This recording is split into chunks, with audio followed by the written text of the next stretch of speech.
በስመ አብ ወወልድ ወመንፈስ ቅዱስ አሐዱ አምላክ አሜን። ሁሉ ጊዜ በስመ አብና ሁላትና ጸሎት ንግበር ጸሎት ዘዘውት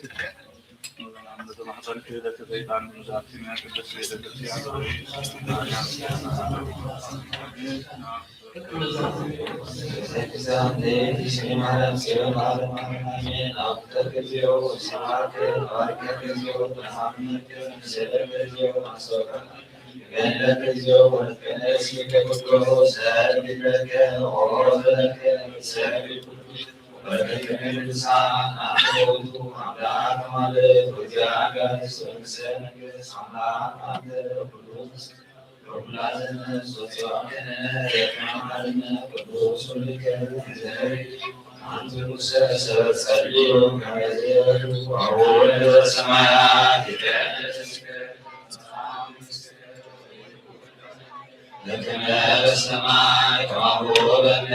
ሲሳየነ ዘለለዕለትነ ሀበነ ዮም ወኅድግ አበሳነ ወጌጋየነ ከመ ንሕነኒ ንኅድግ አበሰለነ ኢታብአነ እግዚኦ ውስተ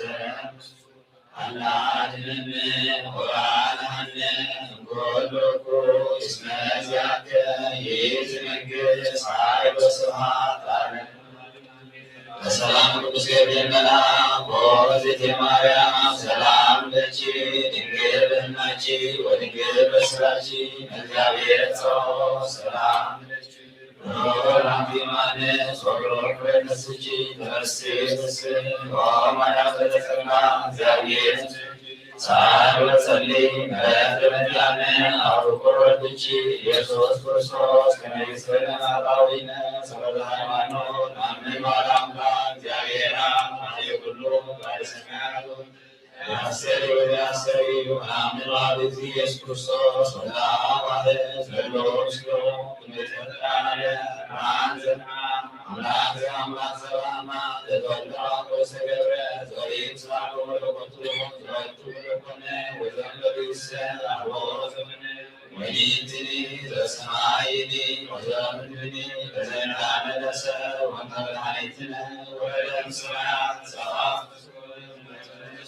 ወማርያም ቅድስት ድንግል ወወለደስየ ወሰበበት ያነ ወዋለ ጲላጦስ ቤንቴናዊ ሐመ ወሞተ ወተቀብረ ወተንሥአ እሙታን አመሳለስተ ዕለት በከመ ጸሎቱ ቅዱሳን ተሳለ አርገ ስብሐት ውስተ ሰማያት ወነበረ በየማናሁ ዳግሜ ይመጽእ ስብሐት ይቤነ ሕያዋነ ወሙታነ ተሳሃለነ ስብሐት በአብ ስብሐት በወልድ ስብሐት በመንፈስ ቅዱስ ቅዱስ ቅዱስ እግዚአብሔር ጸባኦት ፍጹም ሁሉ በሰማያት ወበምድር ቅዱሳን አስፋቲከ ሰረገ ክርስቶስ ዛኬ መስቀል ማርያዊ መሳይ ከባላንከነ ሰግዳ ወወልድ መንፈስ ቅዱስ አተስበነ ሰግዳ ወወልድ መንፈስ ቅዱስ አተስበነ ሰግዳ ወወልድ መንፈስ ቅዱስ አተስበነ ዛሎ ሰለስቱ ወሰለስቱ አሐዱ ሰለስቱ አካላት የተዋሐዱ መለኮት ተሰግድ ለእግዝእትነ ማርያም ድንግል ወላዲተ ተሰግድ ለመስቀለ እግዚእነ ኢየሱስ ክርስቶስ በተቀደሰ በደሙ ክቡር መስቀል ኃይልነ መስቀል ጽንዕነ መስቀል ግፍነ መስቀል መድኃኒተ ነፍስነ አይሁድ ነሳነ ወረሃብነ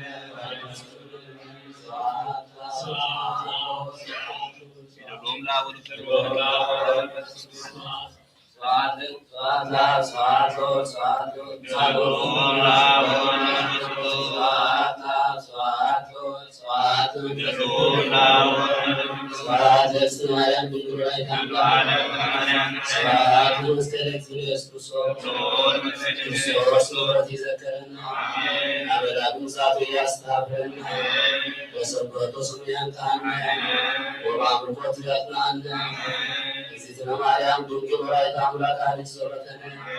ወአስተስሪ ኩሉ ኃጢአተነ ቅድመ ወበሩ ለእግዚእነ ለዘአብልዐነ ዘንተ ኅብስተ ወለዘአስተየነ ዘንተ ጽዋዕ ወለዘሠርዐ ለነ ሲሳየነ ወአራዘነ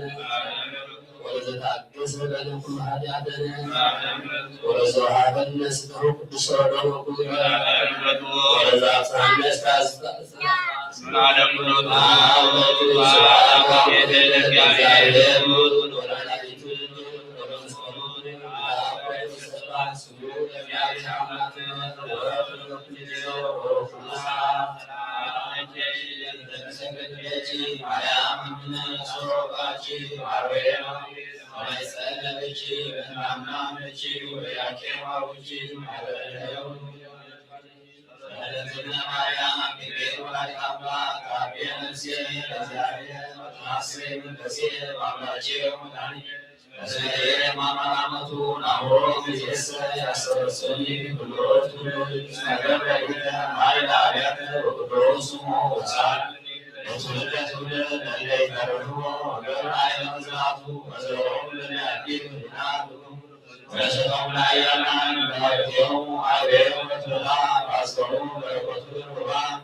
Amen.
በስመ አብ ወወልድ ወመንፈስ ቅዱስ አሐዱ አምላክ አሜን። በስመ አብ ወወልድ ወመንፈስ ቅዱስ አሐዱ አምላክ አሜን። በስመ አብ ወወልድ ወመንፈስ ቅዱስ አሐዱ አምላክ አሜን። አይተ እግዚአብሔር አምላክ አቦታት ካህናት በአርካነ ምስጢር ነጥፉ አሃው ዲያቆናት መዘምራን አቦታት አዴታት በሐፈሻ ኣብ ዝቅዱስ ስፍራ ዝተኣከብኩም ብፍጹም ሰላምታ እግዚአብሔር አምላክ ከመይ በፂኹም ከመይ ኣለኹም? አሜን። ኩሉ ዝኽእል እግዚአብሔር አምላክና ብኣናብደቁ ዝኸበረን ዝተመስገነ ይሁን። በድጋሚ እግዚአብሔር አምላክና ናብ ዝኽቡር ዝኾነ ዕለት መንፈሳዊ ጉባኤ መበል 14 ዓመት ነውዕሎ ወከዓ ነካይዶ ጉባኤ ዘብፅሐና ክብሪ ምስጋናን እግዚአብሔር አምላክና ይብፅሐዮ። ብሓቂ እግዚአብሔር አምላክና ካብ ርሑቕን ካብ ቀረባን ኣኪቡ ኣብ ዝቅዱስ ዝኾነ ቤቱ እቲ ቅዱስ ዝኾነ ቃሉ ክምግበና ፈቒድልና እሞ በድጋሚ ነቲ ህያው ዝኾነ መድኃኔዓለም ክብሪ ምስጋናን ይብፅሐዮ። አሌል ትምክሕትና ጀማሪት ዕለትና ዝኾነት እመቤታችን ቅድስተ ቅዱሳን ድንግል ማርያም ዝኸበረትን ዝተመስገነትን ትኹን። ኩሎም ቅዱሳን ጻድቃን ሰማዕታት ደናግል መነኮሳት እግዚአብሔር አምላክ ብዘኽበሮም እግዚአብሔር ብዝሃቦም ጸጋን ማዕርግን ዝኸበሩን ዝተመስገኑን ይኹኑ። በረኸቶም ረድኤቶም ድማ ምስኩላትና ይኹን። ናይ ብሓቂ ሐዋርያ ቅዱስ ጳውሎስ ኣብ ቀዳማይ ቆሮንቶስ ምዕራፍ 9:15 ተብለና ስለዘይንገር ውህበቱ እግዚአብሔር ይመስገን። ስለዘይንገር ውህበቱ እግዚአብሔር ይመስገን። እስኪ በሐሳብ እግዚአብሔር ስለዘይንገር ውህበቱ እግዚአብሔር ይመስገን። ስለዘይንገር ውህበቱ እግዚአብሔር ይመስገን። በሐቂ እግዚአብሔር ይመስገን ኢልና ከመስግን ልሳና ከፊቱ ዘርቃና በድጋሜ እግዚአብሔር አምላክና ክብሪ ምስጋናን ይብፅሐዮ። ናይ እግዚአብሔር አምላክ ውህበት እንታይ እዩ? እቲ ዘይንገር ውህበት ከ እንታይ እዩ? ናይ እግዚአብሔር ውህበት እዚ ኢልካ ዛሬ ከፍትውዶ ኣይትኽእል ኢኻ። ናይ እግዚአብሔር ውህበት እዚ ጥራይልካ እውን ክትበፅሖ ኣይትኽእል ኢኻ ማለት እዩ። ካብቲ ኩሉ እግዚአብሔር ንዓና ዝሃበና ሓደ ግን እዛ ዓለት እዚኣ ማለት እዩ።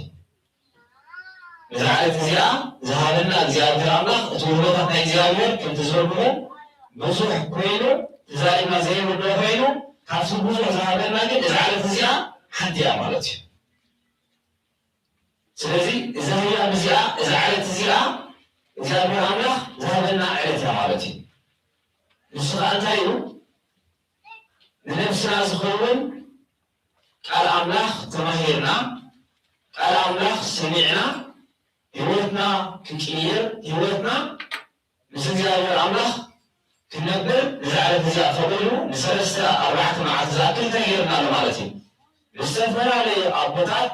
استفر على تغيير نعنا كم يكبرنا نعنا كم كلنا نزامر الله تغيرنا مالتي إذا على فيزياء يقولنا يمون بالجامع إذا على فيزياء ذهبنا زامر الله نكتب المسلمين صحيح لا محكي يقولنا إذا على فيزياء اللي نمشوا بس ناخذ مراجعة ስለዚህ አብሮት ታሪ በምሲና ቀራናህ ከመማር በረከት ክንሳተፊ እጆ ስለዚህ ዕላማ መምሲና ከመሃም ከለ እሱራው ቀራናህ ዙራ መማር አለውና እሱራው ቀራናህ ከነ አናይ ማለት ስለዚህ እሱ ቀራናህ ዙሩና ወሃቲ እሱ ምናምን መምሲና ዘለማ ጽፋን ተገብያ ሰማዕቲ ወርታሽ ገረጃ ዘላ ማለት سمعت كلام بينا هو ركز سمعنا إلى مجموعة تقوله قل افعل ما أنا هاي كابرسنا سمع الصوت بولا هنا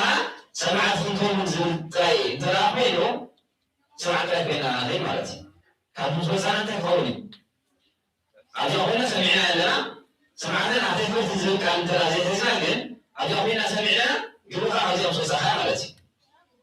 ስለዚህ سمعت كلام بينا أجاوبنا كن سمعنا كلامنا كأجاوب تبصنا هذا لكن جبرنا مالتي أي كذا جبرنا مالتي ስለዚህ مسافر على كمولنا هذا يدور سمعتن أتكبرتن كيكون المحكي جابر أملاحنا سمعت كلام زي كنا سمعنا بروحنا مرارس بالجامع جابر جليل كنا كلنا نفرطه على ما توصل على 10 سنين كل جزء ما لنا كلام لا مالتي الصلاة تايم ويتنان أملاحنا بالحين يسكن الصوص المسلع نجلين هو يتايم رميرو لكم زامرته يمنون غير تمرتي شو المسلع بزعمان تايم بزعمان زرعن لكن إذا حابنا لو معنت مالتي لو معنت أي بس إذا طلعنا زرع إله كابويك صاب سنبه نمار جزء زراعة اللونا تربيت لنا مالتي سوف بيتان تايجيرو زراعة بسرعة زراعة يميرو بسرعة تايجيرو زراعة تايجيرو زراعة يجو وفرع شراعة تايجيرو كزراعة تايجيرو جنة كذا نقول لها أمحنت بلا تايجيرو زري أبو نزريون أمر بعثه تقدم يزرين أو من قدي تفعلك أكوهي سألهم يمسا وحبسيني تفعلك من تزريون أكوهي تسامسك أو يشوخ رابعيك مريت نقول قل أبصر مريت وكا أبلو مريت مالتي سلازي اتزرعين حالين اتزرعين حالين مثلا في الليغا من تايزر له ها أفعل يكون أبو بعد ما يصاب عليه تقولوني سلازي اتزرعين تروحين لزمه قال زي عمرني إذا مزرعين تروحين لزمه يبقى وصول معنا في مهورنا تدعي لزمه من مهارنا يقاوم تعبوتنا مالتي ስለዚህ የተዘራተ ሓደ ኮይኑ የተዘራ ሓደ ኮይኑ የተቀባለ ግን በጎይን ሆኖ ሰሪው ማለት ነው። ስለዚህ እና ከግራት ወጋ ተቀበል ተዘራፈና ተዳለዚያ ሆይና የተዘራ ዘሪ የተዘራ ዘራና ዘሪ ከየራ ኩበር ከለና ማለት ተጀመረ ከየራ ኩበር ከለና ስለዚህ ማዓቲ ወያ ተፈይሩ أبصراني نزع تساتينا ترايزين كله نزع عليه جاي أبصر كريستيان ملا كل جزء هراي كريسبيت رسمه ولا ربيتا ويسايبه نحن عايزين نبرتايبه كلامي سازي حلنا عقا حلنا مالنا يلي أصلا يزبر درس ولا بيت نسرحه سمعني سازي أبيت عمله من بار تعم أبيت عمله من لاو برخص له أبيت كريستيان نمسا نبعله علي برخص له مالتي قل مسكينا إذا أول ዝግበር ትምህርቲ እቲ ሽዑ ዝወሃብ ቃል እግዚኣብሔር ከዓ ሰሚዕናዮ ጥራይ ዘይኮነ ኣብ ግብሪ ክነውዕሎ ከዓ ክንክእል ኣለና ማለት እዩ። ኣሜን። ስለዚ እቲ ቀዳማይ ዘርኢ ኣብ መንገዲ ዘርእየና ኣብ መንገዲ ተዘርእዩ ሽዑ እንታይ ኮነ እዩ ኣዕዋፍ መፅአን ድማ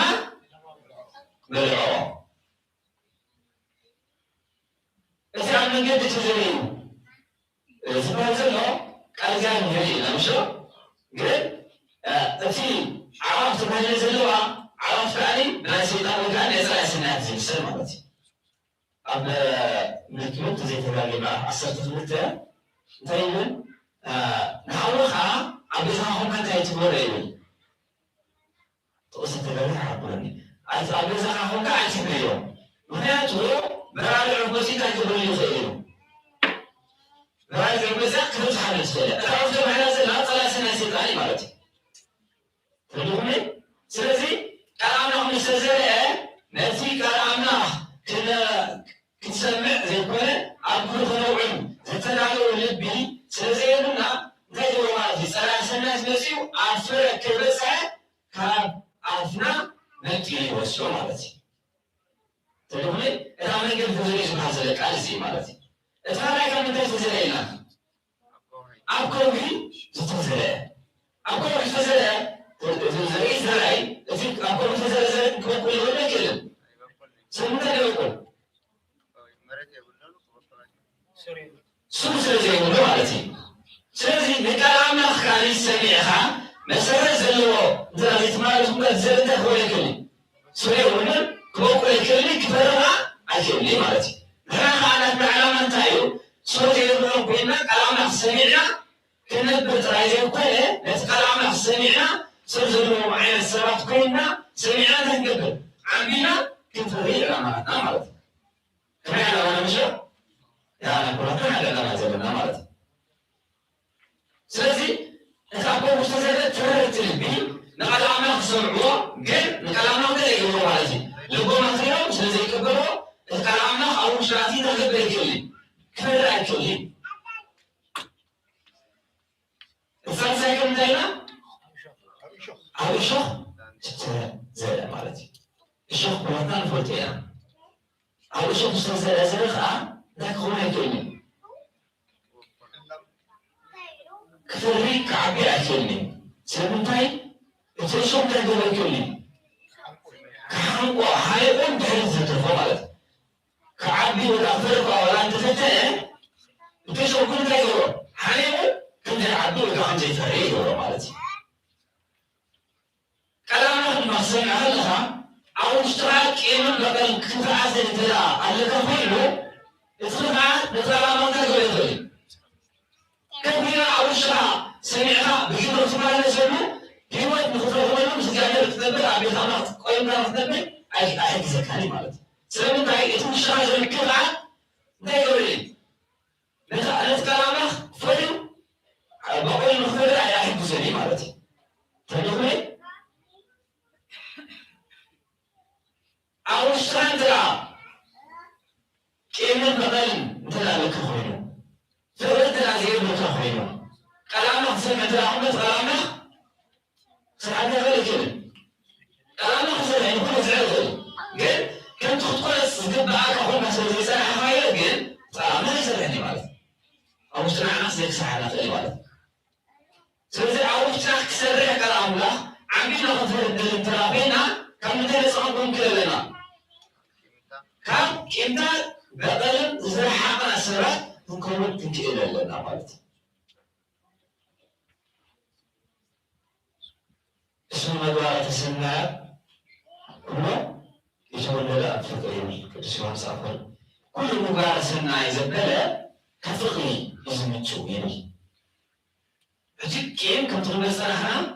አብሮና ዝኾነ ከምቲ ዝሰርሕ ዝገበረ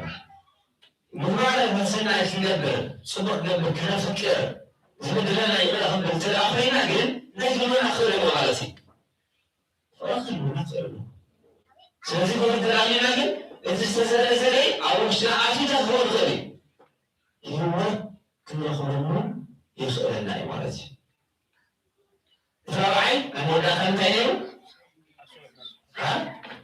أربعة وكأسور ما استزاء زاري مالتي إذا على سور ما استزاء زاري كنا حارس على أساس ساميت فلتا يقول يفري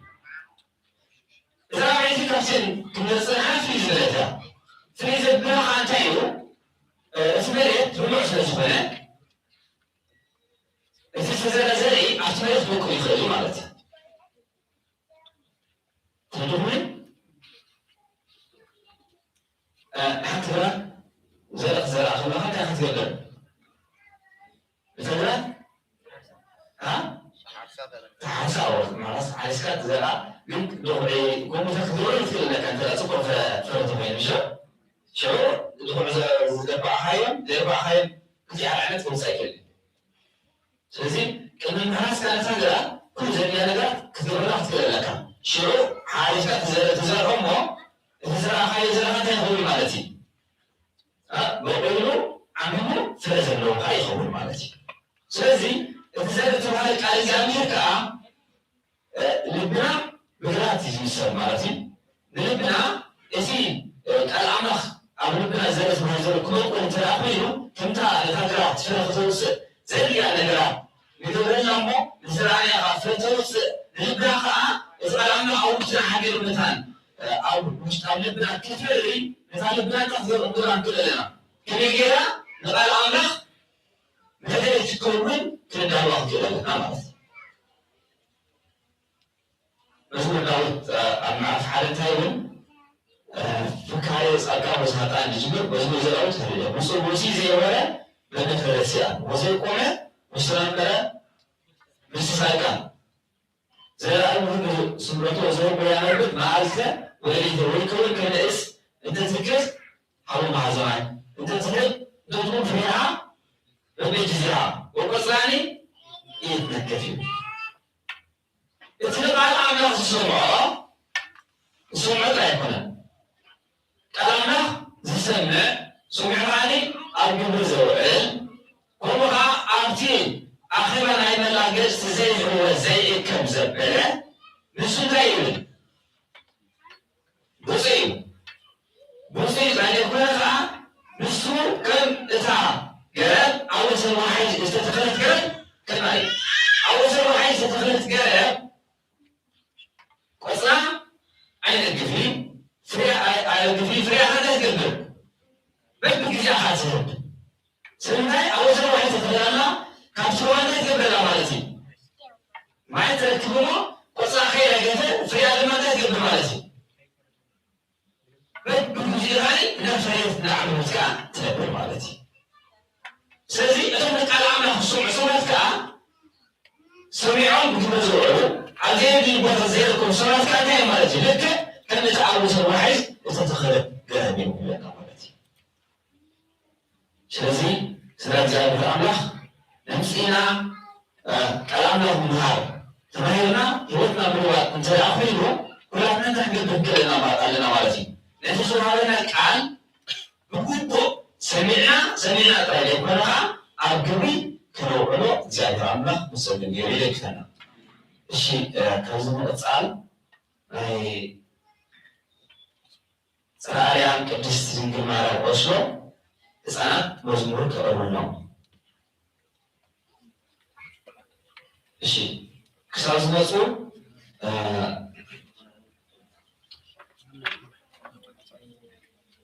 الشيء سلام لك تون مزمور سمسنا السكان حليرنا الآمنا نزمر سلام لك زن سكن لك ماريا من أسباب عجيب ماروين أوي كمان سلام لك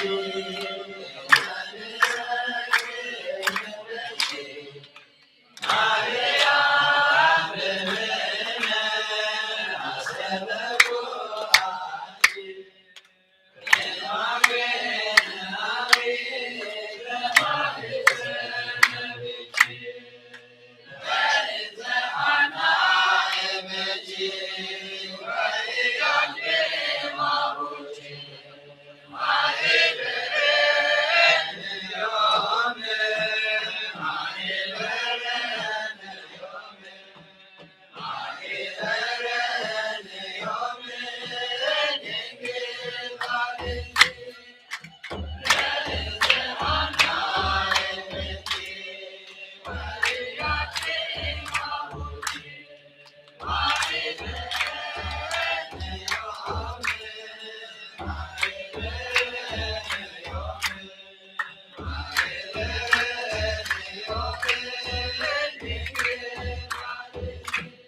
በስመ አብ ወወልድ ወመንፈስ ቅዱስ አሐዱ አምላክ አሜን። እሺ አሁን ወጻል ህፃናት ማስተማሪያ ቅድስት ድንግል ማርያም ሰለስተ ዓለም ይዘውና አይመለው ስለ ስልጣን ሀገርና አሜንና በተዳይ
كما يسألني حاجة እግዚአብሔር አምላክ አሜን። እግዚአብሔር አምላክ ነው። ድጋሚ ዝኽብር እስተመስገነ ይሁን። ለሕፃናት ደቅና ድማ ዝማሬ መላእክት ይስማዓልና ዝማሬ መላእክት ይስማዓልና ስሞምን ስናን አፈዛይ ተሐልፍ አንድ ወርቅ እግዚአብሔር አምላክ ይጽሐፈልና። እሺ ብሓቂ ጥዑም ዝኾነ መዝሙር ከስማዕና ፀኒሖም ኣብ መወዳእታ እንታይ ትብል መዝሙር ዘሚሮምላ ንህፃናት የፍቅሮሚ አምላክ ብሓቂ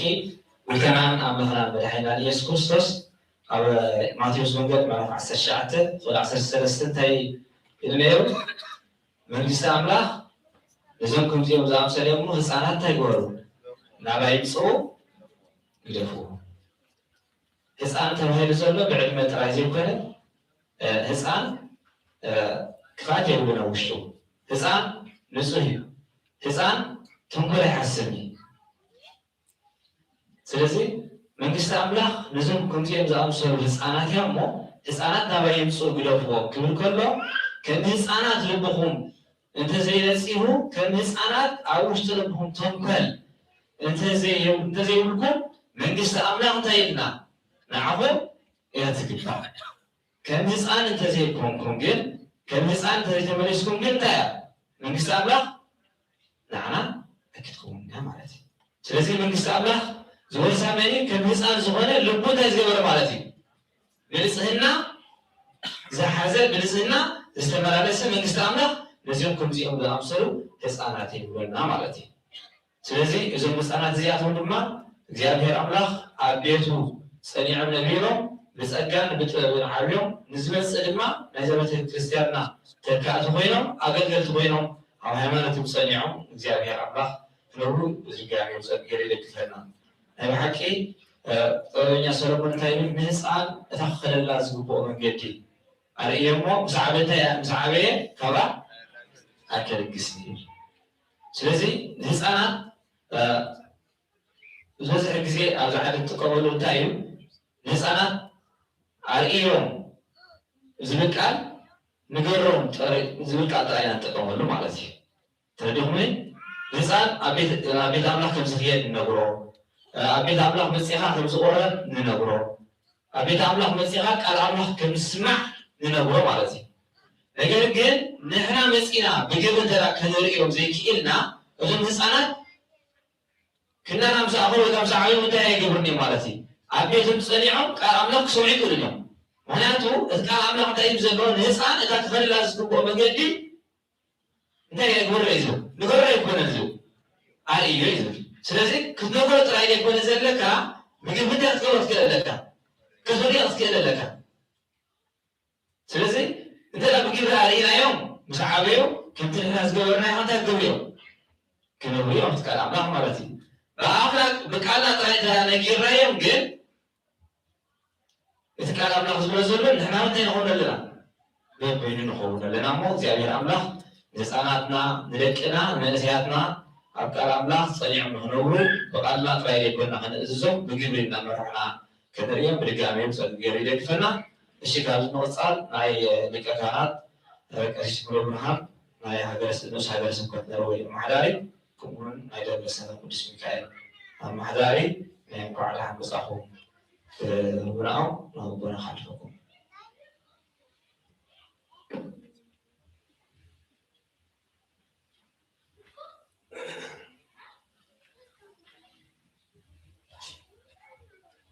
በስመ አብ ወወልድ ወመንፈስ ቅዱስ أحد أملاك باسم الآب وولد ومنفس قدوس أحد أملاك باسم الآب وولد ومنفس قدوس أحد أملاك زخروركم حزب እግዚአብሔር ከመይ ቀኒኹም ከመይ መጺኹም ከመይ ጸኒሖም ልዑል እግዚአብሔር አምላኽና ካብ ዝተፈላለየ ነገራት ሰዊሩ ናብዚ ቅዱስ ኮረኑ ነዚ ቅዱስ ጉባኤ ክንካፈል ስለ ዘምፃና ብድጋሚ ስሙ ይኽበር ይመስገን። ሓራይ እምበር እቲ ዝጸንሐ መደባት እግዚአብሔር አምላኽ ይቀበለልና ካብ ርሑቕን ካብ ቀረባን ኢኹም መጺኹም ዘለኹም ነዚ ጉባኤ ክትካፈሉ ብሓቂ ቀሊል ኣይኮነን። እዚ ዘለናዮ ዓዲ ቁሪ እዩ፣ ርሑቕ እዩ። ብብዙሕ ድኻምን ብዙሕ ስራሕ ገዲፍና ኢና መጺና ዘለና እሞ ብጣዕሚ ክብሪ ይግባአኩም። እንኳዕ ብሰላም ከካብቲ ዝመጻኹም ቦታ እግዚአብሔር ናብዚ ቅዱስ ስፍርኡ ሰላም የእትወኩም። እንኳዕ ብሰላም መጻኹም፣ እንኳዕ ብሰላም መጻኹም። ሓራይ እምበር እዚ ተኣኪብናሉ ዘለና ጉባኤ ወይ እዚ ኣምፂና ዘሎ ጉባኤ ዓመታዊ ዝግበር ብንኡስ ሃገረ ስብከት ኖርዌይ ዝተዳለወ ካብ ኖርዌይ ሙሉእን ከምኡ ድማ ካብ ዝተፈላለየ ሃገራት ክሳተፍዎ ክፉት ዝኾነ ጉባኤ እዩ። እዚ ጉባኤ እዚ ብብፁዕ ኣቡነ ጳውሎስ ከምኡውን ሃገረ ስብከት ኤሮጳ ንኡስ ሃገረ ስብከት ሰብካ ጉባኤታት ኣቦታት ካህናት ዓበይቲ ኣቦታት ኣዴታት መንእሰያት ንኣሽቱ ክሳብ ህፃናት ኩሉ ዝሳተፎ እዩ እዚ ጉባኤ እዚ። እዚ ጉባኤ እንመሃረሉ ጥራይ ዘይኮነ እንኮላይ ሓቢርና ንጽልየሉ እዩ። ብጸሎት ንእግዚአብሔር አምላኽ ንጽዋዓሉ ከምኡ ድማ ብቃለ እግዚአብሔር አምላኽ ጸጊዩና ናይ ክንደይ ዓመት ጽምዋ ዝነበረና እውን ምስ ዝተፈላለየ ሰብ ተራኺብና ተረኣኢና ተሓጒስና ዘሚርና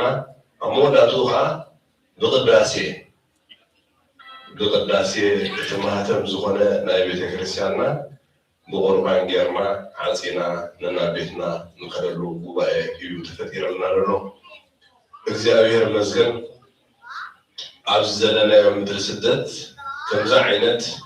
ጽቡቕ ዝኾነ ጉባኤ ከምዛ ዓይነት ተጠርኒፍካ ንእግዚአብሔር አምላኽ ትጽዋዓሉ እሞ ከዓ ኣቦታትካ ኣብ ማእከልካ ዝርከብሉ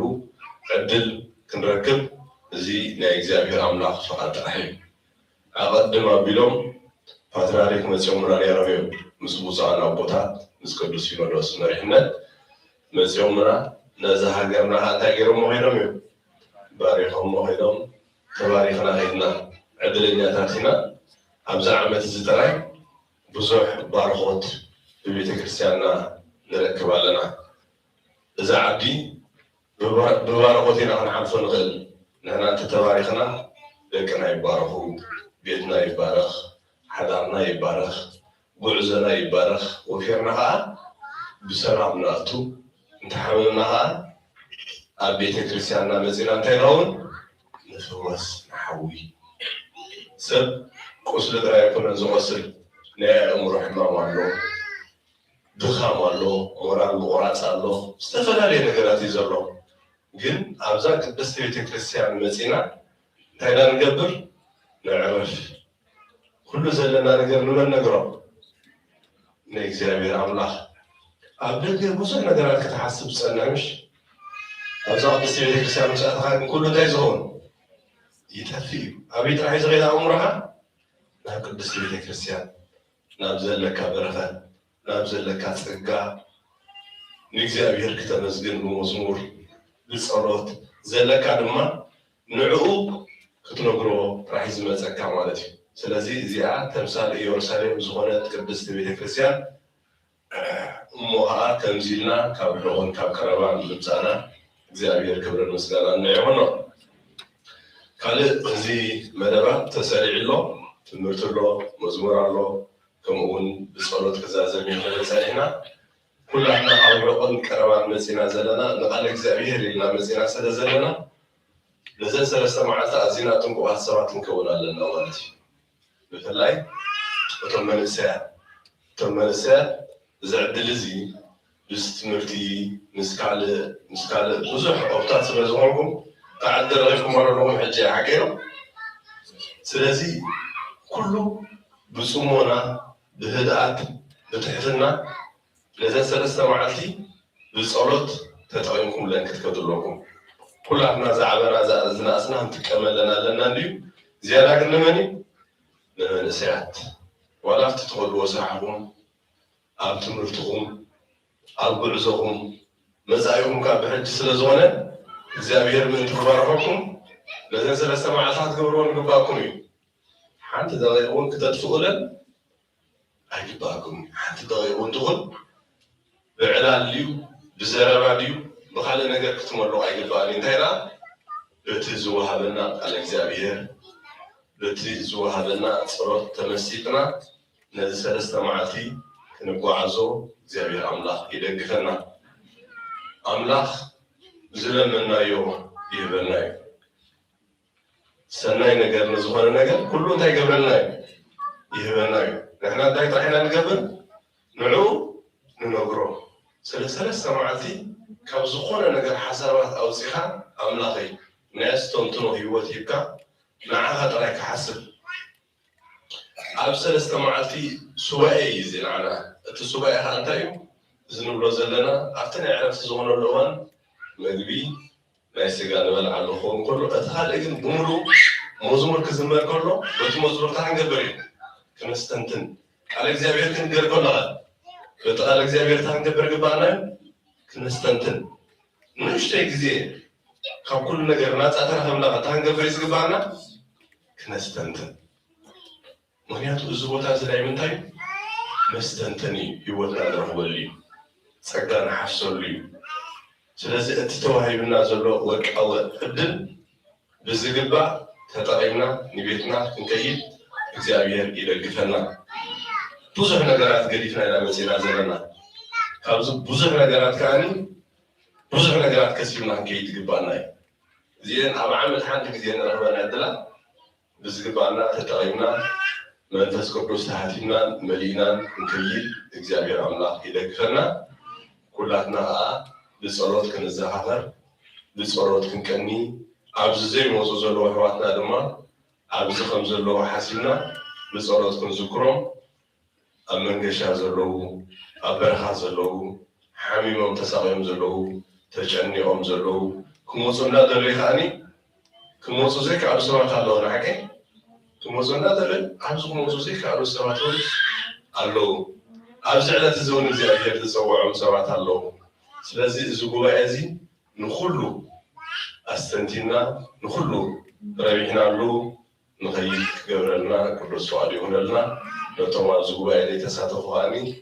ናይ ኩላትና ጉባኤ ስለዝኾነ ኣብዚ ከም ተሳተፉ ገይሩ እግዚኣብሔር ኣምላኽ ከምቲ ንሕና በረኸት ተኻቢልና ንኸይድ ዘለና ኣብዚ ኣብ ዘለዎ በረኸት ይብፅሓዮም ኣብ ጭንቀት ዘለዎ ሰባት ከዓ እግዚኣብሔር ኣምላኽ ካብቲ ጭንቀቶም የውፅኣዮም ኢልና ክንጸሊ ኣብ ሓጎስ ንዘለዉ ከዓ ሓጎሶም እግዚኣብሔር ኣምላኽ ከብዝሓሎም ሓጎሶም ክባረኸሎም ንሓጎሱ እንታይ የድልየ ጸሎት የድልየ ንኩሉ ብጸሎት እዩ ተሓጎሰ እንተሎ እንታይ ይግበር ይዘምር ዝሓዘነ እንተሎ የዘልሕ ሓጎስን ሓዘንን መካየድትና ግን ብእግዚአብሔር እዩ ዝፍታሕ ኩሉ ነገር ስለዚህ በእግዚአብሔር ከምፍታሕ ስለእናምን ኣብ ቅድስት ቤተክርስቲያን መፂና ንፈትሖሞ እግዚአብሔር ኣምላኽ ብሰላም ይቀነና ሰላም ክነ ይግበረልና ዓጀኹም በርትዑ ኣብ መንሕድና ከዓ ብጸሎት ንዘኻፈር ፀኒልኩም ስለሰማዕኹምኒ እግዚአብሔር ኣብ ኩሉ ትገብርዎ ጸሎትኩም ፀኒሉ ይስማዕኩም ብሰላም ኣጀሚሩ ከዓኒ ብሰላም የፈፅመና بسلام تسيوها لنا بيتنا بسلام እግዚአብሔር አምላክ መልሰና ቅዱስ አሪዮን በረከት ያዲና ቅድስት ድንግል ማርያም አብላ ለሁላትና ያሰር ሰላም አምላክ ወሰላም ይሁን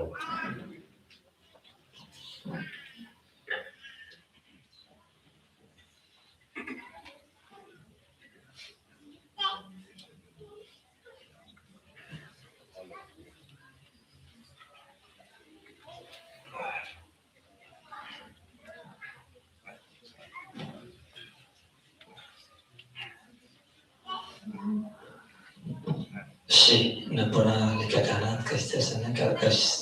ملبرهان كلمة تسمع لنا الشيء زابي أملاخ نقول بنزله زمانه يبارك الله الشيء بدنا درجة دورنا هنا لذي قرائزي كما رستي تحيز زلو ويكاتي ما حزنا زلنا كلها تنذكر أينا مش موبيل كيراهم تازيل في مين حزنا يرى إذا كمان أو بنسكم صنعي الجميع بفكي إيشي برتعو بزيان سيالا غميت كام سوق نقحو إيشي نقحو أبناتكم صنعوا سوتكنوا برتعو كذا ما يكون أنتم معنا 10 شديشة ولا 10 تسلسل تبعكي إذا قال زي بس حزبلت مرتيك وهذا ترى تسمع خلا هذا بزح استفاد يعني تمرتز حازي مالتي نقحوا أبناتكم صنعوا سوتكنوا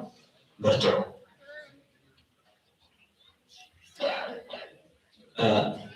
إذا قال زي نعنا نتوم آمنت النبهار نتوم تمارا لست النبهار نتوم كريستيان النبهار استزحفك عليه مالتي تايزو نازل له نقحو حوالا كرسيات كنتهم لنا ديابولس مسعررتكم كمزو حطوا للي زوازم عم بسا أبزريهم تايقبر له يزن بالله ما تايقبروا لا نحيكم صحيح لنا مالتي إذا قال زغا نقحو زبل قال نعنا زوهرنا زلقا إذا سلاينا زخوان ديابولس نحنا مس እግዚአብሔር ርክብ ንኸይ ንገብር አቤት አምላኽ መጽኢና ቃል አምላኽ ንኸይ ንመሃር ዝዕንቅፀና ካብ እግዚአብሔር አምላኽ እንታይ ገብረና ዝኽእል ክፍለና ለይትን መዓልትን ዝደሊ ጸላይና እንታይ ንገብር ከም ዘለና ክንነቅሕ ከም ዘለና ቃል አምላኽ ክንሰምዕ ከለና ዝሰርችወና ናቤት እግዚአብሔር ክንመጽእ ክንመላለስ ከለና እንታይ ዝገብረና ደቀስ ዘብለና ስም እግዚአብሔር ጸውዕና ከነመስግን ክንጀምር ከለና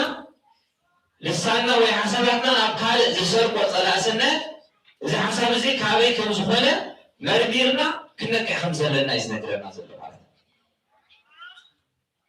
ጽንዑ ሰውእት ኩኑ በርትዑ ካ የብለና ኣብነትኩም እንታይ ኩኑ ጽንዑ እስመ በትዕግስትኩም ተጠሪዋ لنفسكم لنفسكم بتعكس الناس جواهم كتطيواهم لذا عينت فتنات الزنتلا صنعنا احلفنا يو زمصنا فتنا كابيكم زغون تلا فريقنا يو እግዚአብሔር አምላክ አንተ ገብረና ማለት በትዕግስት ሲናሪዮ ዓስ ብላይ ትዕግስትና ድማ ክህበና ማለት ለኩሉ ቅዱሳን ጻድቃን ሰማዕታት ታሪክ ተራሪና ሆይና እትናቶም መከራ እትናቶም ፈተና አሁን ዞረለ نساتهم يفضلوا يروا مالتي. እግዚአብሔር አምላክ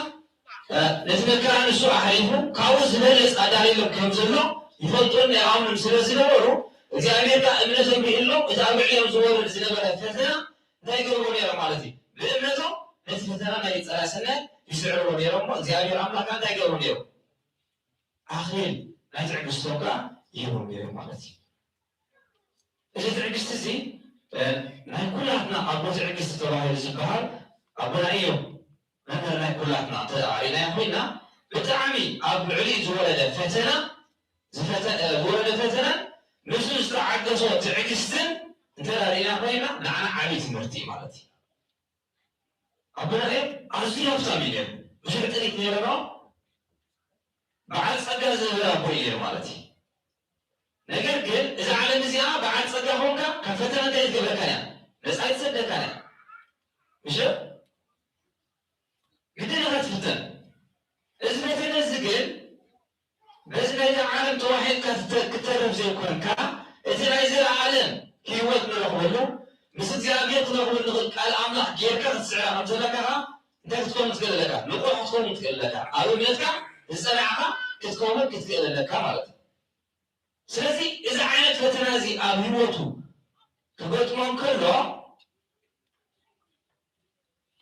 ፍጥረቱ እንታይ ኮይነ ብሕፅር ዝበለ ታሪክ ማለት እዩ ኩሉ ሃብቱ ብሓሳብ ተገይፉ ኮይኑ ዝነበሮ ጥሪት ኩለን ተወሲደን ኣብ መወዳእታ ከዓኒ እቶም ዝፈትዎም ኣዝዩ ዝፈትዎም ደቁ እንታይ ኮይኖም ማለት እዩ ብሓንሳብ ኣብ ሓንቲ ገዛ ተኣኪቡ እንዳበልዑ ከለዉ ብሓንሳብ ኩሎም እንታይ ኮይኖም ስኢንዎም ማለት እዩ እዚ ኣብ ልዕሊና ክወርድ ከሎ ምኻል ነይሮ መማረርና እምበር ንሕና እዚ ዓይነት ፈተና እዚ ኣብ ሂወትና ክገጥመና ከሎ ኣታ እግዚኣብሔር እንታይ ገይረካ ኢልና ንኣምላኽና ከነማር ምትረኣና ማለት እዩ እዚ ቃል ግን እንታይ ይብለና ዘሎ ኣብ እምነትኩም እንታይ ኩኑ ጽንዑ ሰቦት ኩኑ በርትዑ እምነትና ከእንታይ እዩ ዝብል ወቂ ብምንታይ ምስ ፈተና ወቂ ከም ምዃኑ ትፍለጥ ብሓዊ ሓደ ክርስቲያን ድማ ብፈተና ሰጊሩ ኣብ መወዳእታ ፀኒዑ እንተና ተረኺቡ እንታይ ይወሃብ ማለት እዩ ክርስቲያን ምዃኑ ይፍለጥ ኣኽሊል ናይ ትዕጉስቲ ኻሊ ይወሃብ ማለት እዩ ኣብዚ ናትና ሂወቱ ተላሪና ኮይና መኪና ክንመሃር ከለና ኩሉ ግዜ ተፍረኮት ንውሃባ ኣቐዲምና እንታይ ንገብር ኢና ንምሃር ምሽ ሸራ ፈተና ኣለና ከምኡ ድዩ ከይተፈተንካ ፈረኮት ኣይትወሃብኒ ኢኻ ምሽ ኣትወሃብኒ ኢኻ ግድን ክትፍተን ኣለካ ሰንሱርኢካ እንተራ ፅቡቕ ዘበልካ እንታይ ይሂበካ እስኻ መኪና መሪሕኻ ክትከይድ ትኽእል ኢኻ ኢሉ ፈረኮት ይሂበካ ምሽ كم يقول عندي يا هنا كمش ترى مكينا مريحة تخيل إذا فرقوا الفترة خلاص هذا كذي كم ده درهم ده درهم ده لا إذا استفتن كايا آخرين لا إذا استفتن كايا آخرين عاوز كأين ده إذا فرقوا ده ترى ده مني سلزي عمل بسوي وتكا إذا زقتنا كأيوة فتنة إذا زمتنا كسفر عينة فتنها عمرك كاتو بتعكس تتلا صنيعها تقبل كايو دراسي عكايو هذا زيادة كاتين لك مالتي عبي آخرين وكعبي ومنتخب زيادة على النام مالتي سلسل أبنا أيه وزخول طريقون لو كنت وسيلة كله أيه مالا أنت يقول ليه زيادة هذا زيادة دمان تغير وسلا كبرين እግዚአብሔር ይሁን ነው ለባህቂ እዚ ቃል እዚ መማረር ተዘይኮና ኣብ እምነትና ጸኒዓ ኣመስገን ትኽንከውን ከም ዘለና እዩ ዝነግረና ማለት እዩ ምክንያቱ እቲ ኩሉ ውበት ባዕላ ፂዕራ ዘምፅኣና የኮነን ናትና ድዩ ኣይኮነን ካበይና ካብ እግዚአብሔር ዝረኸብናየ ማለት እዩ ናትና تقولنا طيب ناتنا زغزانا ينبل طيب نسخل حلافي اتكاو زيابير درقو صدقا اتكاو زيابير درقو بركت ግን ኣብዚ ምድሪ ዝጥራይ ዝተረፈ ኣይኮነን ማለት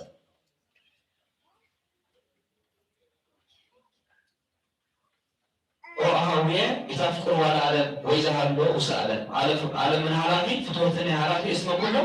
حلافه وجيبنا أتم حواتي نعالم أرز عالم زبن تايتقروا كله አይተፍተሩ ከመይ ዓለምን ፍቶታን ኩሉ እንታይ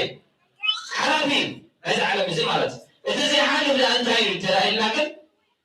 ቃል እግዚኣብሔር ኣምላኽን ምስ እግዚኣብሔር ኣምላኽ ምንባር ማለት እዩ ስለዚ ምስ እግዚኣብሔር ክንነብር ተራ ኮይና ፈተና ኣብ ሂወትና ክገጥመና ግድን ምስ ኣምላኽ ምስ እግዚኣብሔር ክንነብር ተራ ኮይና ነቲ ዝመፀና ፈተና ብትዕግስቲ ብፅንዓት ክንገጥሞ ክንክእል ከኣለና ማለት እዩ ስለዚ ኣቡና ኣዩብ እንታይ ገይሩ ፀኒዑ ኣብ እምነቱ እግዚኣብሔር ኣምላኽ ዘህፍር ኣምላኽ ከም ዘይኮነ ኣብ መወዳእቱ እውን ክስዕሮም ከም ዝኾነ ነቶም ፀላእቱ ኢሉ ኣሚኑ ማለት እዩ እንታይ ኢሉ ፀላእ ስነት ከም ኢዮብ ባህርያስ ሪኢኻ ትፈልጥ ዶ እግዚኣብሔር ብኢዮብ ዝመክሓ ነይሩ ምክንያቱ ኢዮብ ዘማርኽ ሰብ ኣይኮነ ነይሩ ማለት እዩ كم يبغى ريحة تفلتني خبر يبغى مو ده شيء كم مرة ده كويني خناعها كخيرك عرفتها مع السكاي يقول له سلسلة ده كويني خم مرة كنا ولا سلسلة دي مرة سنير من زاهر تدومي أفضل أقول لك استأمس المجمع يقولنا مسكن زمنا مسافتنا أخذ بعدين زمان الرسول قال علينا سلمتاي عامس قلت سلزي كنا تزمس أنا صبت رايمبر نفهمه كابوس جابير كنت صبوا مستقبلنا يو كابوس جابير كا كنت عينت فتنا بس أنا يخيلهم إلا الحمد لله كم أبرسنا سنة زين قبله جزء من كلنا تأمين زين حد الكنيسة ليش فتنا قلت جماعتنا ده يقول مالتي بس كل هو جابير رسينا بس قلت مثلا ليش فتنا ما معرفتنا خوف مالتي سلسي نحن أمنتنا كفتون زحالة حقوق سنة قفتنا من هاي زحالة حقوقتنا بعلمي مدرعينا كفتون حجي عزيزي أمزلنا حالي بعلم كل أيامي مالت أبنى عيوز مرنها وتسقى الميروي أو العبد تسقاها بسنها بسيوي نحن سقى لنا أو جابير سقبلنا وتسقبلنا يسقى لنا ترى سنة أنصار المعنى فسنة أبونا قد سألها جدني مالت قل اتفتنا كسعرنا زي كله نهاية ندور مالتي كسعره كزمنها سلطان كابوس جابير كا توهمنا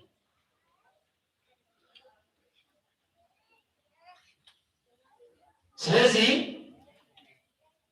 አሞዳታ ገት ከግበር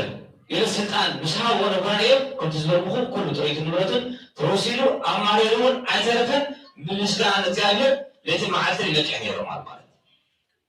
አሞዳታ እታሙሶ ነበር ደጋፊቱ ተባይላ አስተዋህዶ በዓሲ ቤቱንታ ይላቶ ከሰማ አስኻን አምላክ ነመስገን ከተነበር እቅና ተወሲሉ تريدنا تجربنا سلسلة عملاق الأمر كتوصيص كابزن لعلي انت عينت فتنا مسأك أحد سبز لها هذا عشا سميتي زرع عايشون استزارة باللغي كانت زي أميرس كنت صبوق استقبلنا يوم حماق يقبلك عجب بقى نهج ثلاثة رأيو بفيت فوت أسيرات رأيو بنزمة كاملتي بتاعت فتوى بيها بعد بيتها بحوها بحفتها غيرون مش عاولوا تلاقي تلقاي مالتي إذا زبط أكفتنا جن سمعتكم سلسلة كتوبر لنا زي كنا كابيكم تبغى تمروا كده لك يوم تايروا وحكي كم تسال ورقة وحكا تبغون توصيلهم تريد كذا فيهم تردهم الجن إذا إجابة هو سلسلة سعر تايمر إذا سلسلة تقال بعد توصيلهم ما ينبغون مش بس أو مش تمين وراهم مسكن مسونا إجابير كنز هولي آمن إجابير كنز هاو جامن سلسلة وسونا تكام يرو حجاب سيكانها لا تروح بعيو ثم نطلع إجابير تراكيه هو مالتي سلسلة كل زعيت إن تلا وشتنا له خوينو سنعات تلا لنا خوينو وتأموتنا زقتن فترة نعنا كودقنا أيكيرني مالتي ويتاو انتاينو مير روايات كنفر أدرت أكل إمن أنت لا تكون لازم كابزي تقع زمان أفتي كنت لكم أنت هتقولكم مطلي كذا زكوا يخرجي تردوني فرعدري عزيز لقاع مش لو كنا تأكل إن أنت لا تكون إذا ما زون كذا زكوا يخرجي فرعدري أنت لا يا أخوينا قل ليش يقع كنسة كمية كبابة مشلو بزي أجنبيرا بزي أوديا أتبهلنا كبابة زلوة مالتي سلازي إمنات كنفر عدد مالته بلو زخواني إمنات بزي ترتر ولا بزي يمرو إمنات انتدع لكم كيو إذا إنما خمان كإزازكم يخرج بالمالتي كنزا أكل سلطاني توهيبنا زلوة مالتي ስለዚህ እምነትና ምሉእ ኮይኑ ኣብ እምነትና ፀኒዕና ናይ እግዚአብሔር ኣምላኽ ቃል ሰሚዕና ኣብ ልብና ክንሕድሮ ቅዱስ ፍቃድ ናይ እግዚአብሔር ኣምላኽ ይኹነና። እሺ መደብና ዳርጋ እናወዳእና ኢና። ካብዚ ምቕፃል ሓንቲ መዝሙር ብሕብረት ስም ፀዊዕ ትብል ሓቢርና ኣሚናን ሓፊድና ንዘምር ብስምስላይ ስልጣን سكي سوي مع صحيح ماريا يا أبي ودي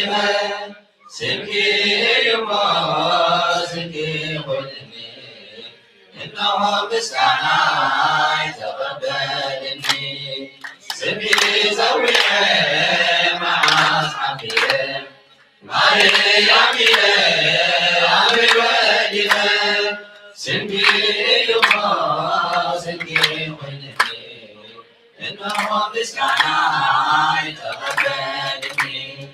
ስንጊ ዘውየ ማስሐፊየ ማርያም ኢለ አብወዲነ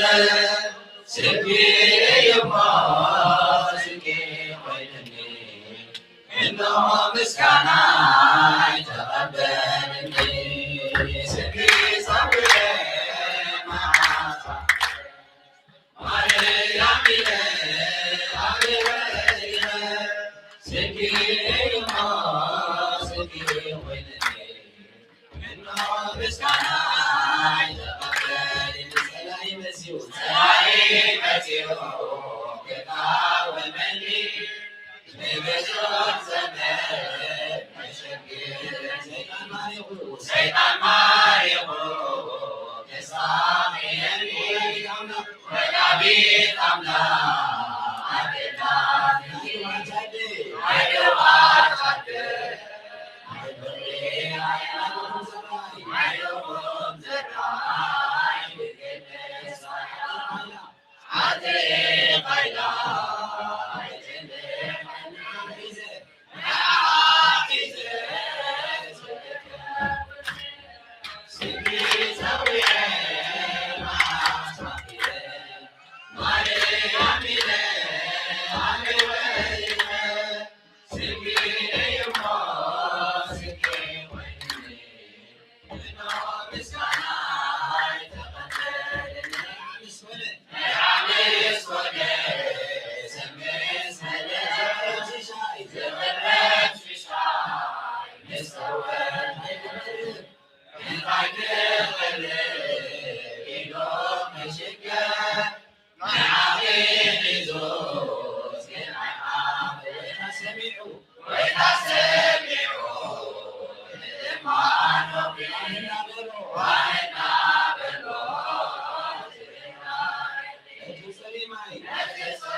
كم يسألنا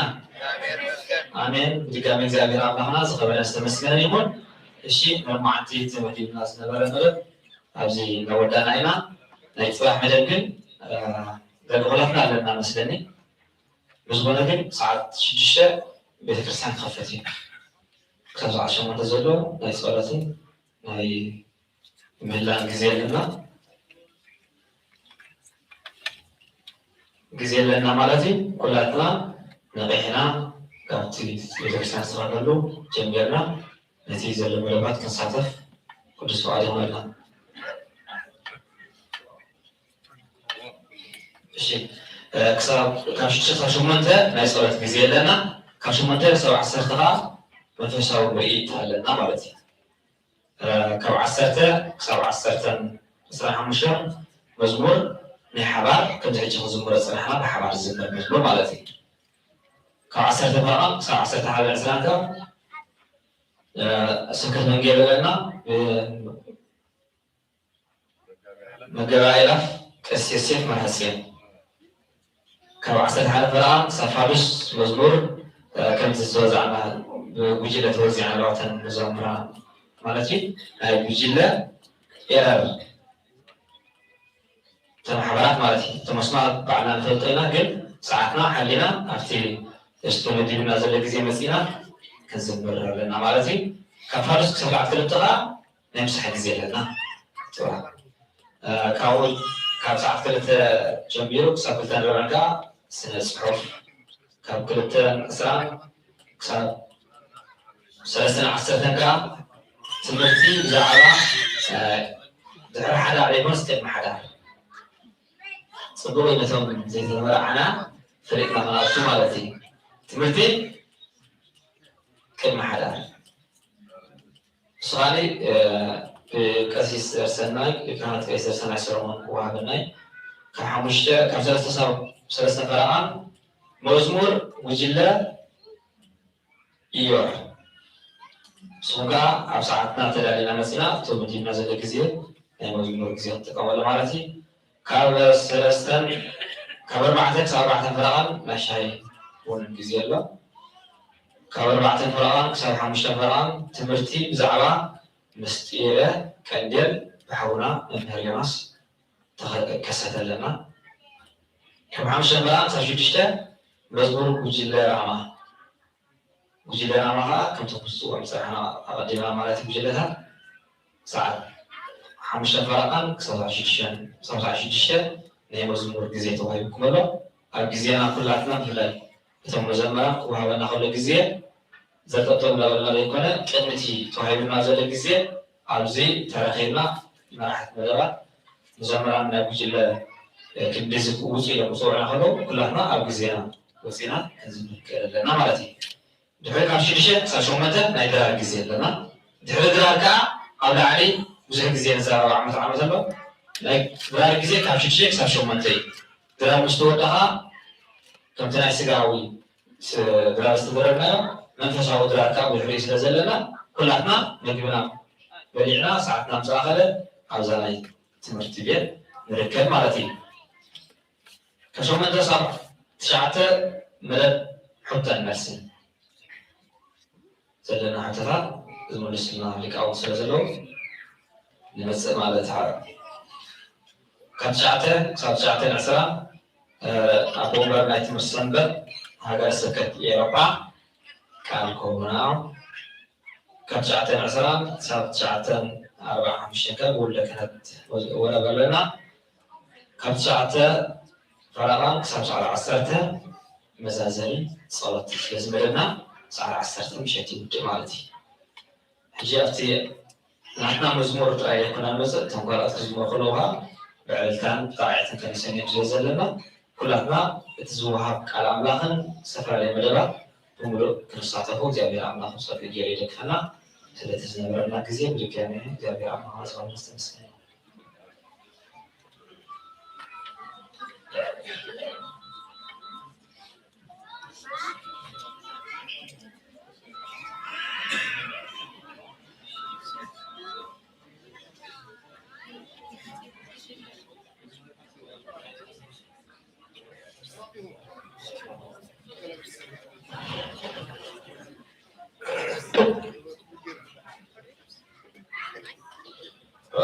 الصواب وولد ومنفس قدوس هذا أملاك كم يتنعهم حراي أبونا بزو أبونا بولس مزلزلو نشتاق نصب يمينا سيقام السمزو مزقعة حبايتها الله تنانا نسحق سبتمو نقول لنا قام زحاتنا تهونيا قلنا في نسحق سبتنا روي نعبايا قيس لزلو لأن نجاتهم كبركة لزلو عبز قبائل فنوت وانجيل في المزحف زي تذكي على مثلنا سنة وحروز بالويب سايت لنا حكي تريهم مرتون نارو يحصل مرسيات تبدأ تقومي اليوم سنة وحروز بالكاني على اليوتيوب على الفيسبوك على الانتاجلو الانستغرام هلو مش حكي زي أو زهر مداتي يروح يحسر مداتي أو يسددي أو ممكن كتاتة بيباناي بيت كريستيان تاجرا تايسرها نوساجر سبك تايجبرالو تايسرحالو كن كتاتة بيباناي تنوساجر سبك نايمني مني تنوساجر سبك فطور ها نوساجر سبك مني الزوم ناينروي أما حضرتيهم نايمني نايززبيهم مالك سلازي الصوم زغور ونتفتات كأقول سبك كتاتة بيباناي سلازا حانت مسيحة حجي تزحيف هذا لازم فروت وانجيل تبهيلا تشيم الله كل سب بحسر زبالة أتمنى بابون تسرنو يحسن زين الدبزرلو حسر زبالة مسيحة سلازا نقول عدنا ببركة خواننا عدالينا لوت جنزون تعمل حسري بحمسة كوروناريات شيء بلادي أمانتي ترى إن هذا الأمر نصر ما يكون أنت زاد الزلمة نقص علون كم حسر زبالة من الأطتات كم دعينا تكدالو الناس لزمنا نزيع كلاتنا حزنا نبيتنا كنكيد كنكيد إجابة الله حجزنا كتزور يا كابلهم مش الجميع الزوريات صباح الله ده صباح الله تقريبا الله مالتي زيادة مالهما كلهم كيلو جميع أملاخ مسؤولاتنا يوم هلا يوصابنا بتسمعنا مسلمين نهم قبلهم كلاتنا حقنا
نشتي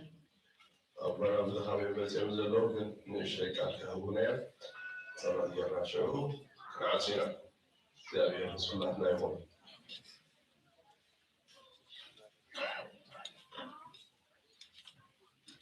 በስመ አብ ወወልድ ወመንፈስ ቅዱስ አሐዱ አምላክ አሜን። እግዚአብሔር አምላክና እግዚአብሔር ፈጣሪና በዓይነ ምሕረቱ ጠሚቱ ካብ ዓመት ናብ ዓመት አሰጋጊሩ እዚያ ንመበል 14 ዓመት ናይ መንእሰያት ጉባኤ ንምስታፍ ዘብቃና እግዚአብሔር ክብረ ምስጋና ይብፅሐዮ። ናይ ንዑስ ሀገረ ስብከት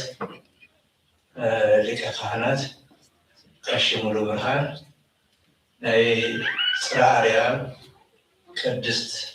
ማርያም ርእሰ አድባራት ወስሎ ቤተ ክርስቲያን አቦሺ መልአከ ሰላም ቀሺ ዳዊት፣ አቦታት ካህናት፣ አሕዋት ዲያቆናት፣ መንእሰያት፣ ህፃናት ካብ ሙሉ ሃገረ ኖርዌይ ዝመጻኹ ናይ ትምህርት ሰንበት ደቅና ብስመ ልዑለ ባህሪ እግዚአብሔር አምላክና ከመይ ኣለኹም? ከመይ ቀኒኹም? ከመይ ጸኒኹም? እግዚአብሔር አምላክ ንዛረት እዚኣ ከምዚ ኢሉ በዓይነ ምሕረቱ ጠሚቱ ፍቃዱ ክንምልእ እግዚአብሔር አምላክና በረከቱ ክንቅበል ኣብዛ ፈታኒት ዝኾነት ዓለም እንዳነበርና ንፈተናና ሰገድና እንኸደሉ እግዚአብሔር ምሳና ከም ዘሎ ንሕና እውን ደቂ እግዚአብሔር ከም ምዃንና እንምስክረሉ ግዜ ስለ ዘብቀ እግዚአብሔር ክብሪ ምስጋና ይብፅሐዮ። ብሓቂ እዚ ጉባኤ እዚ ቀሊል ኣይኮነን። ሰብ ይሓስብ እግዚአብሔር ይፍፅም ኮይኑ እዩ ንመበል 14 ዓመት በፅሑ ዘሎ። እዚ መንእሰይ እዚ ቤተ ክርስቲያን ከምዚ ጌራ እንተዘይትእክቦ ነይራ ፋሕም በለ ብድራክ ብስፍራን ብዲስኮ ወጋሕቲ በለይቲ ብዝብል ናይ ዓለም ዝኾነ መጣፈአ ነይሩ። እግዚአብሔር ግን ስደትና ስደት ዮሴፍ ገይሩ ንአብርሃም ንይስሐቅ ንያዕቆብ ባሪኹ ንዮሴፍ ድማ ስደቱ ባሪኹሉ እሞ ናትና እውን ከምኡ ገይሩ ከምቶም 3 ደቂቕ አናንያ፣ አዛርያ፣ ሚሳኤል ኣብ ባቢሎን ካብ ሃገሮም ተሰዲዶም ኣብ ዝነበሩሉ ግዜ ንእግዚአብሔር አምላኮም አመስጊኖም እግዚአብሔር አምላክ ድማ ነቲ ንቅድስተ ቅዱሳን ድንግል ማርያም ወላዲተ አምላክ ዘበሰረ ቅዱስ ገብርኤል ልኢኹ ካብቲ ጉሑር ሓዊ ከም ዘድሓኖ መንእሰያት ደቅና እውን ናይ ሎሚ መንእሰያት ጽባህ ናብራ ቅዱሳን ጌርኩም ከምቶም ቀደም ዝነበሩ መንእሰያት እጂ ናብራ ገይሮም ገሊኦም ኣብ ማዕረገ ክህነት ደቆም ወሊዶም ዘሚዶም ዘለው ኣብዚ ቤተ ክርስቲያን እዚ ዘለው ትማሊ መንእሰያት ዝነበሩ ሎሚ ዓበይቲ ኮይኖም ዘለው ክሳብ ሕጂ እውን ኣብዛ ጉባኤ እዚኣ ዘይቋረፁን ኣለውና። ስለዚ ምጅማር ቀሊል እዩ፣ ምፍፃም ድማ እቲ ቀንዲ እዩ። ጀመርቲ ብዙሓት እዮም፣ ፈፀምቲ ግና ውሑዳት እዮም ተባሂሉ። ስለዚ መንእሰያት ደቅና ሓደራ ትብለኩም ቤተ ክርስቲያን በቲ መዝሙር ትዝምሩ ዘለኹም ብመዝሙርኩም ጸኒዕኹም ክትነብሩ፣ እቶም ቤት ትምህርት ሰንበት መፂኹም በቲ መንፈሳዊ ዝኾነ ኣገልግሎት ተገልግሉ ዘለኹም ብኸምኡ ክትቅፅሉ እዩ ዘለኩም። ሓደሽቲ ክንከውን የብልናን። እቶም ርሒቆም ዘለው ክቐርቡ ኣሚን። ነፍሲ ወከፍና በይንና ኣይንምፃእ ሓደ ድማ ሒዝና ንምፃእ ተባሂሉ ነይሩ።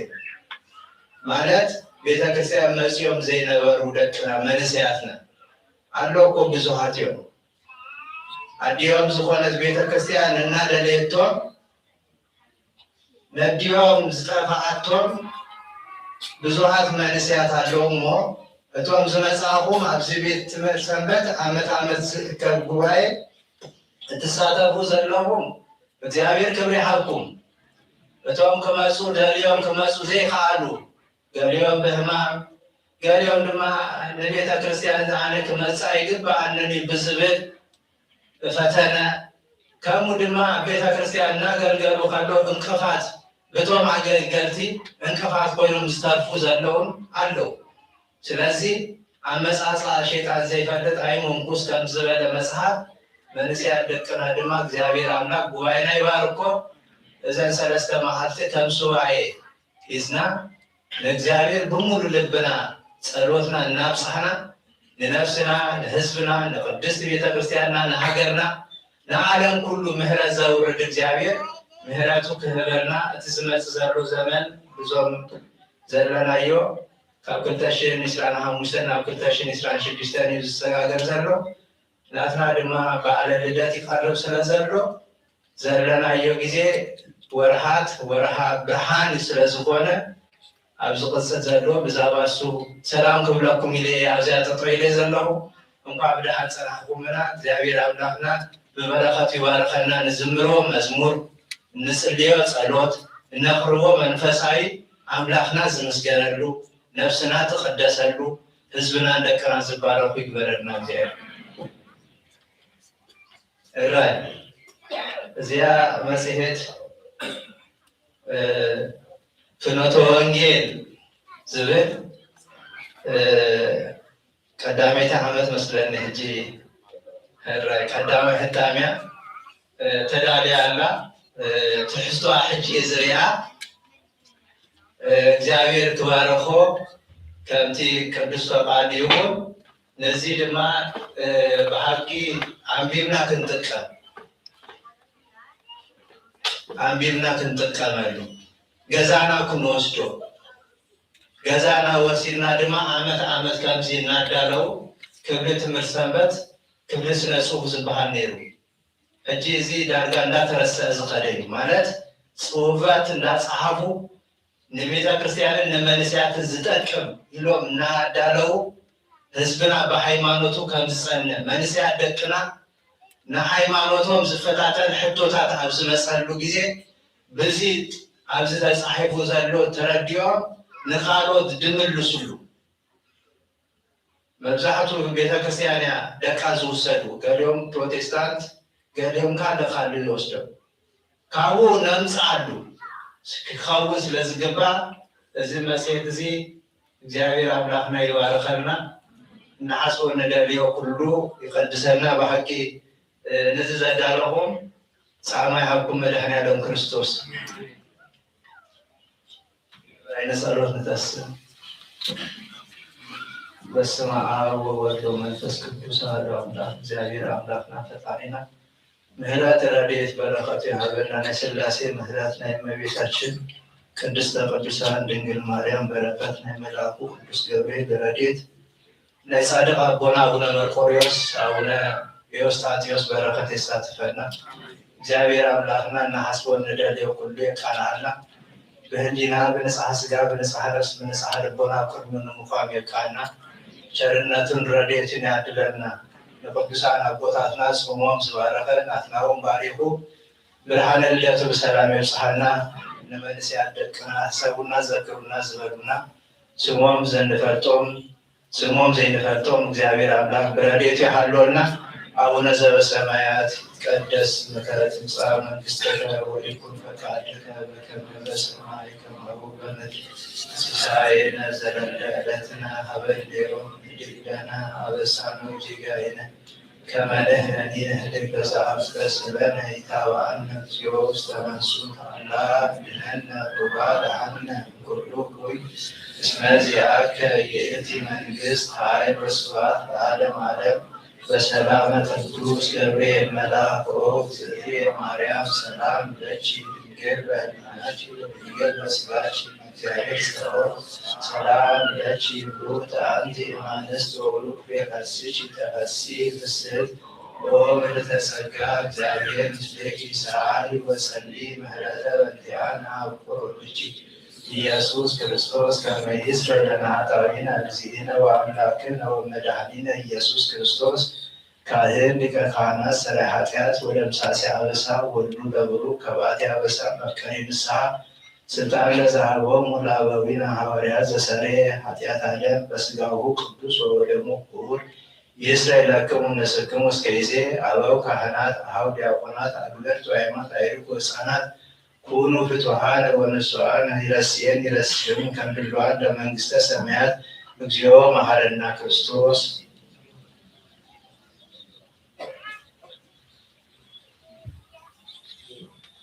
በእንተ እግዝእትነ ማርያም መሐረነ ክርስቶስ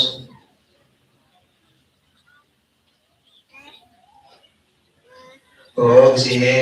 ኢየሱስ ክርስቶስ ሥራይ ኃጢአቴ وኃጢአተ ኩሉ ሕዝብከ የማይሰራ ኃጢአት እግዚአብሔር ይፍታ።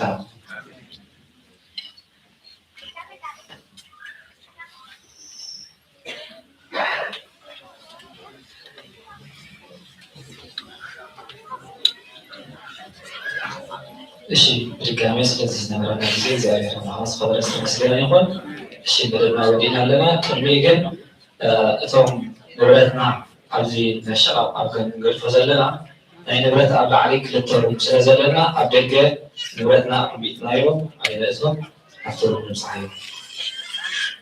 እሺ እቶም ምስለ